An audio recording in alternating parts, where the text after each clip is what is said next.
Hey everyone, Jared Gatsby, your local real estate superhero here again. I'm wearing red. That's weirder than usual. I don't know if I can pull off red, so if you guys want to just let me know if I look anything other than weird right now, let me know. Um, but yeah, we're here right now. We're doing our morning gratitudes. This is a good example of when they're happening a little bit later. Had some meetings that I wanted to make sure I could attend this morning, so I got my affirmations written out, but definitely did not have time to record anything, so we're recording it now.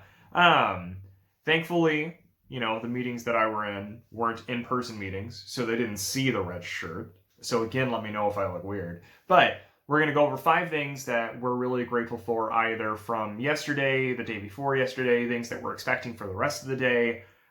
They can even be broad things that we're really grateful for, but everyone that knows me knows that I try to start my days off with something that I'm really grateful for and have a lot of gratitude towards.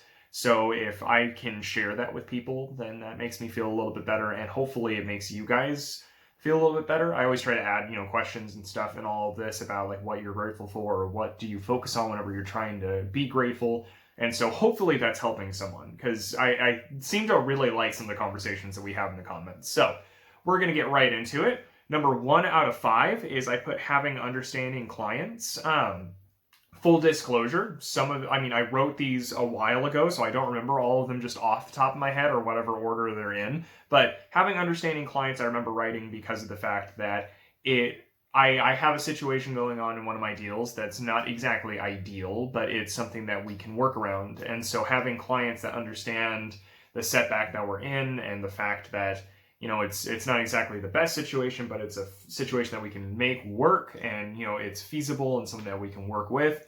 That's really genuinely, it's nice to have, because the other alternative, is, and I've had this too, where they're upset and they're heated and they're frustrated, but they're not at me, which is really nice. But ultimately, if I can alleviate all of the stress, or at the very least kind of give a little bit of peace of mind, I prefer that. Even if, they're not necessarily mad at me, I don't want my clients mad or upset more than they have to be no matter what. So even if it's like them directing their aggression towards someone else, I'd rather them just not have a lot of aggression that they need to direct towards anyone. So having really understanding clients that are able to, I don't know, I don't want to pretend like some of the problems that people inevitably face, not everyone, but there are definitely some situations that people deal with in real estate when it comes to trying to buy or sell their home. That's just weird. I had another agent who had a deal, and just shy of whenever it was supposed to close, we're talking like the day of, their buyers got a mechanics lien put on them, and so they weren't able to close on the deal.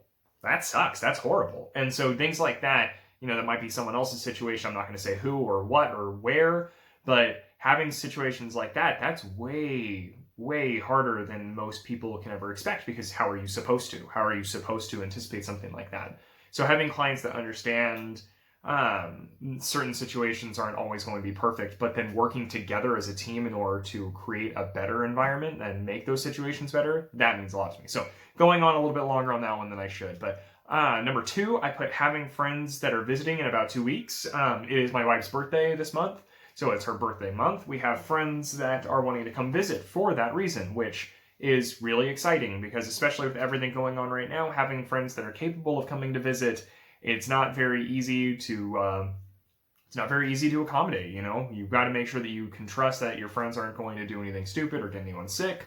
You've got to be capable of understanding, the fact that even if they're coming to visit, it doesn't mean that the world's open back up. So what do you do when they're coming to visit? There's a bunch of variables, but it doesn't outweigh or overshadow the fact that you have friends that are coming to visit, and you can actually interact with people face to face, and it's just really fun. And so, yeah, always be safe, always be smart, but it's my wife's birthday month, so we're definitely going to make time for family, and if friends are capable of making time for us, then I'm going to appreciate that. So that's number 2. Number 3, I put going swimming. This is for yesterday. Yesterday was a very weird day. I took kind of a half day off, which is not normal for me, but I tried to do it every once in a while. Definitely keep my phone by me, definitely do a lot of my general work and office work, but I take a little bit of extra time just to relax or do stuff with family. And yesterday, we did a whole bunch of stuff. We did the Rando nodding that I mentioned doing yesterday, which was weird. Did not put that down as a gratitude. That was a very odd situation that I can go into if people need me to. But it was definitely interesting, and so that made it really cool. and we went swimming yesterday, which was really cool. And so swimming in particular, I really enjoy, but I don't always have a lot of time to be able to do. So whenever I have time to go swimming, I always try to appreciate the fact that, I might not be able to do this all the time. So I'm going to start trying to go swimming, at least during the summer, at least twice a week. Just because it's really interesting. And yeah, I like swimming a lot. It's sort of like a tranquil type of environment to be in. I have no choice but to not be on my phone all too much, so it kind of keeps me detached even if I didn't want to be. It's a very cool type of environment, so I really enjoy swimming. I'm not the best swimmer. I actually look very much like a flailing, like wacky waving, inflatable arm waving tube man whenever I go swimming, but I enjoy it nonetheless. So that's number 3. Number 4 goes a little bit into what I was talking about. Yesterday was a crazy day, and so I'm not going to put things like rando nodding down as a gratitude, but it definitely made yesterday very unique to itself.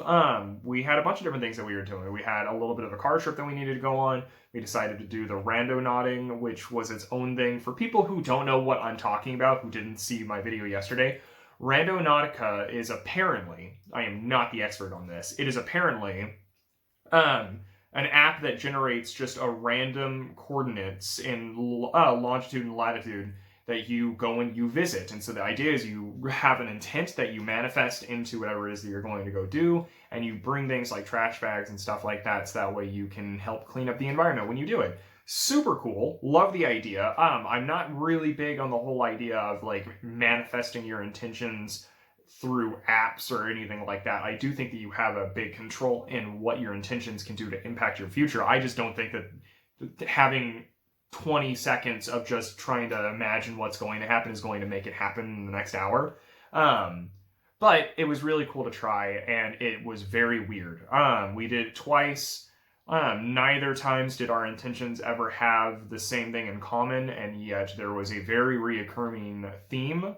And it was kind of odd because there's no reason why those themes should have anything to do with each other, but they do. And so it was very cool, very weird, very different. And so I kind of enjoyed that to that degree, but the second one that we did was weird. We went out in the middle of nowhere. It was like snakes everywhere. It was its own thing. I'm not going to go into a lot of detail. Yesterday was weird. Yesterday was a very unique type of day, and so I appreciate having something that was a little bit different from my normal day-to-day routine. So, am I going to want to redo yesterday? Not necessarily, but I appreciate having the difference. So, that's number 4. Number 5, I put learning new skills. I've been taking classes periodically that will help with a lot of my real estate work, and so that's made me really excited because there's some skills that I'm learning that I can really implement in order to help people a little bit better, and some of the stuff I'm just fine-tuning. I'm the kind of person that will continually take classes just to, at the very least, refresh himself, because I feel like things change all the time, especially this year, if nothing else, and so with things changing so much, I try my best to refresh myself, keep myself aware of what the changes are and how I can better adapt to those in order to help people out. But I also like learning new skills along the way, things that maybe not everyone knows, or maybe I just don't know, because there are definitely things that I don't know. And if I can do that and learn more from those, then I get to take these skills that I've been fine-tuning and perfecting, and then I get to take these other skills that I'm learning, and I get to add those to my arsenal. And so I don't know, everything that I do, I try to have a semblance of how can this help other people, and so stuff like that makes me really excited, and I'm really excited to be able to implement some of this stuff. So that's it in a nutshell. Those are my 5 things that I'm grateful for. I appreciate everyone who's watched. My question to you would be, what's one of the weirdest days that you've ever had, and why was it a good day? Because it's easy to say bad days. Bad days exist. You can have your entire world feel like it's falling apart, and those are definitely weird, crazy days. But I'm talking about the good kind. The days that maybe you didn't necessarily have everything planned out, and so it just created this very unique type of crazy type of day that for whatever reason you either really enjoyed, or it led to something really nice, or it had a really cool ending. Just something that's really, really unique that you wouldn't have in your normal day-to-day routine that just happened. And I want to see what your guys' thoughts are on that and what makes you grateful about those kind of days. So let me know in the comments. I will talk to you guys later, and I will see you tomorrow. And again, I appreciate everyone who's watched. Thanks so much. Bye.